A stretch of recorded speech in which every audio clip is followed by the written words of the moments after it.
శివలింగంపై కాలు పెట్టిన ఈ భక్తుడెవరు? ఇదే ఆంధ్రప్రదేశ్లోని శ్రీకాళహస్తి క్షేత్రానికి చెందిన కన్నప్ప కథ. తిన్నా అనే ఒక వేటగాడు, శాస్త్రాల పట్ల అవగాహన లేని అమాయక భక్తుడు. ఒకరోజు అడవిలో శివలింగాన్ని చూసి ఇదే నా దేవుడు అని భావించాడు.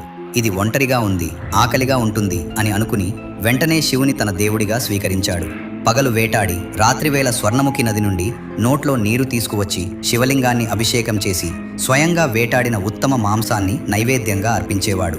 ఉదయాన్నే వచ్చిన పూజారి శివలింగంపై మాంసపు ముక్కలు, ఎంగిలి చూసి దిగ్భ్రాంతి చెందేవాడు. ఎవరో అపవిత్రమైన పూజ చేస్తున్నారని బాధపడి దేవుడిని ప్రార్థించాడు. అప్పుడు శివుడు కలలో దర్శనమిచ్చి రేపు దాక్కుని చూసి నిజమైన భక్తిని తెలుసుకోమన్నాడు. మరుసటి రాత్రి పూజారి దాక్కుని చూశాడు. కన్నప్ప తన పూజ ప్రారంభించినప్పుడు శివలింగం కుడికన్ను నుండి రక్తం కారడం ప్రారంభమైంది. కన్నప్ప ఆతృతతో ఔషధ మూలికలు పెట్టినా ప్రయోజనం లేకపోయింది. వెంటనే కన్నుకి బదులు కన్ను ఇవ్వాలనే నిర్ణయంతో తన కుడికన్నును తీసి